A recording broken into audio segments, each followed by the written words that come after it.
Привет. I'm Chuck Linick. I'm a Ukrainian-American baptized with the name Yaroslav, which is also the name that I use in the historical reenactment group, the Society for Creative Anachronism.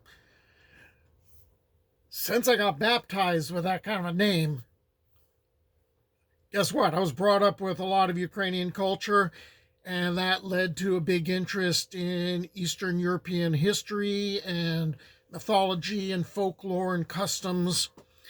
And so I've been trying to make decades of research more available by putting up videos on my YouTube channel, which, by the way, would be really cool if you subscribe to.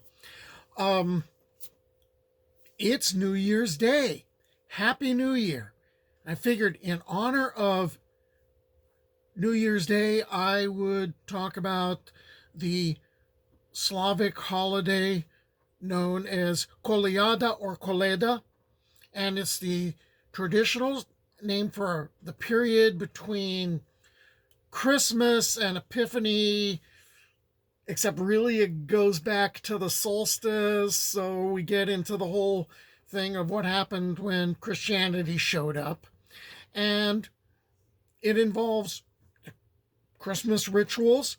It involves, pre-Christian Slavic rituals, and that end up getting incorporated by Christians later on.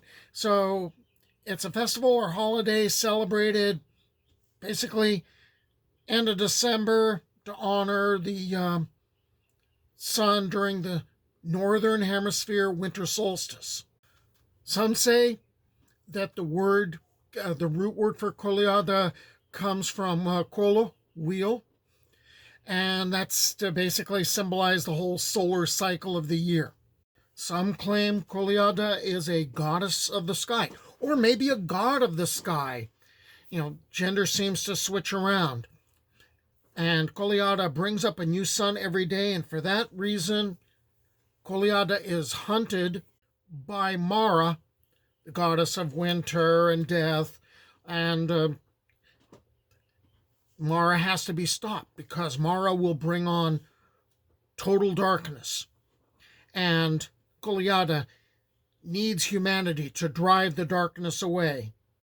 Or Koliada is the newborn winter infant sun and symbolizing the new year. Kind of like the baby at New Year with the banner across his chest. So you get to choose.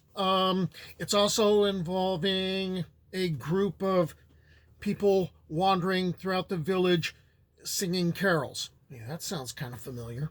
Okay, long before the advent of Christianity, Slavs were celebrating this winter holiday, and it was filled with rituals. They were to banish evil and invite abundance. Like, hey, come on, fertility, come on, harvest.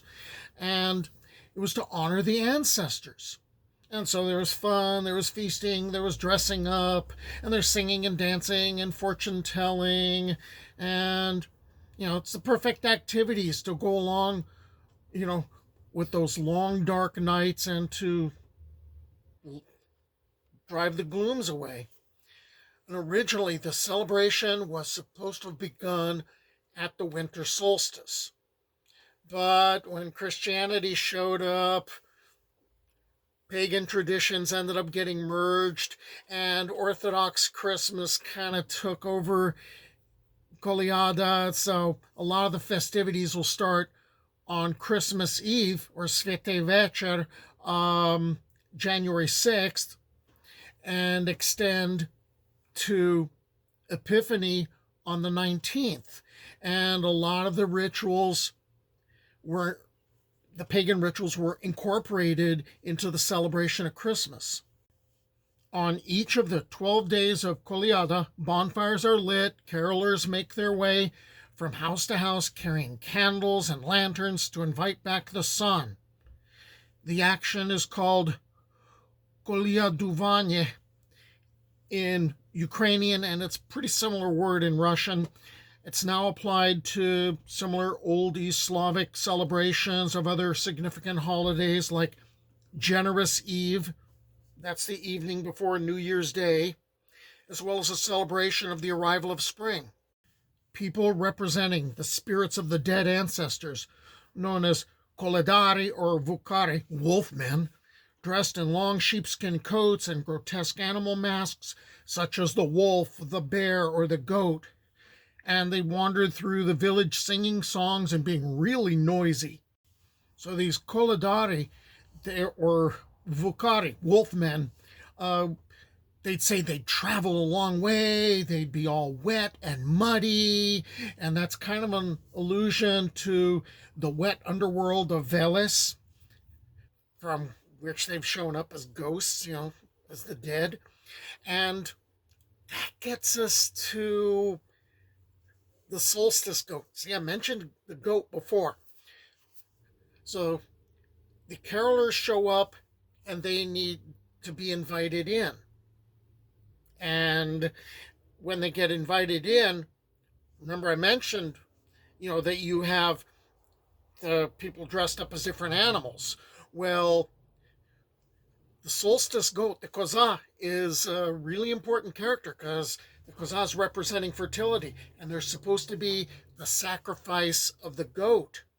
And that's going to get acted out in play form by the carolers.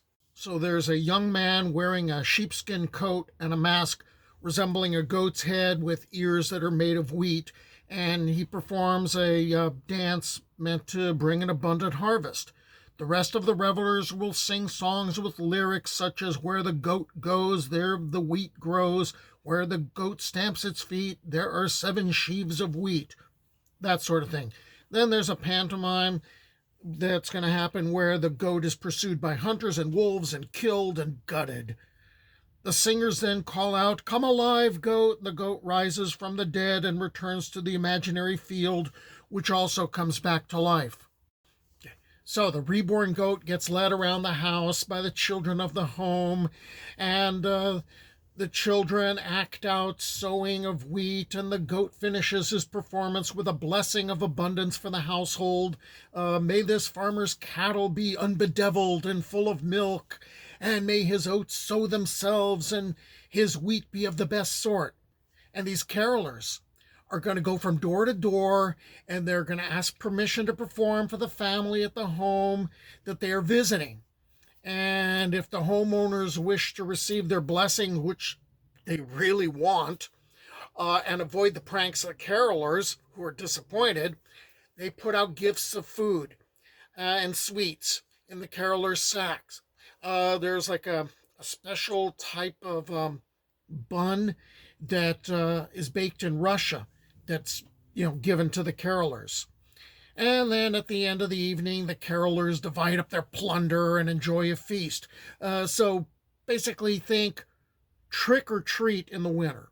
There's another practice to honor the ancestors, which is a holdover from pagan times, and this is the blessed sheaf of grains called a diduch. And the word diduch basically comes down to grandfather's spirit.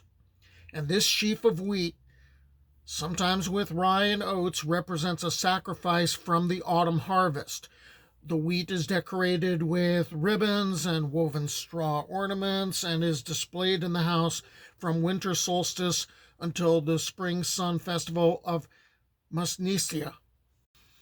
All right, it's believed that the diduch is the temporary home of the spirits of the ancestors, so it's placed in the special beautiful corner or the red corner in any traditional Slavic home. All right, like the one behind me. All right, and that's where the idols used to be when the Slavs were pagans, and then when they became Christians, at least nominally, icons go up, and rushniki, the towels go around them that are all embroidered. Okay, so that's where you would end up putting the diduch, and basically that's to bless the family with abundance and health and protection and all that good stuff. And what is also done is there's usually a bowl of kutia, which I'm going to explain later, and a a glass of uzvar. It's a ritual drink that's made from dried fruits, and it's sweetened with honey, which is going to be probably one of my next projects, is to start making that. It's non-alcoholic. And those are placed there with the dujuch to feed the ancestors when they visit at this special time. It's kind of like at after Pascha, after Easter, you generally would go to the graves and you would leave food to feed the ancestors. All right, this gets us into food. The Koliada cycle was a time of general merriment, during which there were generous helpings of food. Like 9 or 12 dishes were consumed. Even the poorest of families tried to maintain this eating ritual. And then you've got to have food to give away as gifts or food for the carolers. One of the special foods that was prepared was a type of porridge called kutia. Well, it's still prepared. And it's made from wheat, berries, poppy seeds, dried fruit, nuts, butter, honey. As I mentioned, it's served to the ancestors as well as the living. And then there's the uzvar, the non-alcoholic drink made of basically dried fruits and honey. Okay, so there's an old school way of making kutia. First of all, you got a wood-burning stove. All right, and so in the traditional Slavic home, it's called a peach. And the peach is a big, affair, dominates the kitchen. And it can often be covered in tiles, or it's like richly decorated. It's big enough that you can put beds on top of it. All right, so you stay warm during the winter. And that's why there's a reference in the movie Taras Bulba of the old Cossack saying, "I'm not going to die sitting on an oven." That's what he's talking about. All right, so you are to then bring in the wood, and you're supposed to stack it in a particular way. And I don't know how to stack that, which probably means if I did it, there'd be like a curse. And it was to be lit by a living fire. And what was meant by that was the fire was not created from other embers or anything. It was to be created by rubbing wood against wood. Okay. And the wheat itself was supposed to be soaking in untouched water, which meant it had to be drawn from the well before sunrise. And the kutia was also used to, help predict the future, because of course everything is about predicting the future. So if it tasted bad, you're screwed. All right, you're going to have a bad year. No, wait, there's a solution. It's like you can simply reset, throw the bad kutia out, and keep making new batches until you have a good one. Then you're supposed to have good luck. And there's also predictions that go with other foods, like with the varenike.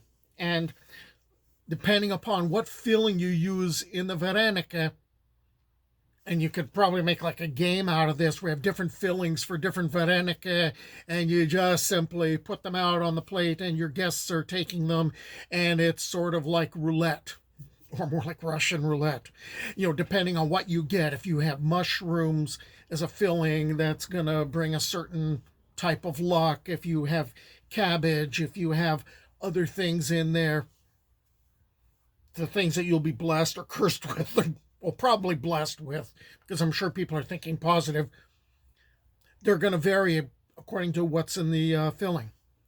So, anyway, I hope you enjoyed an insight into, Eastern European New Year's. And, I'm going to go recover from last night. So, do pobачення.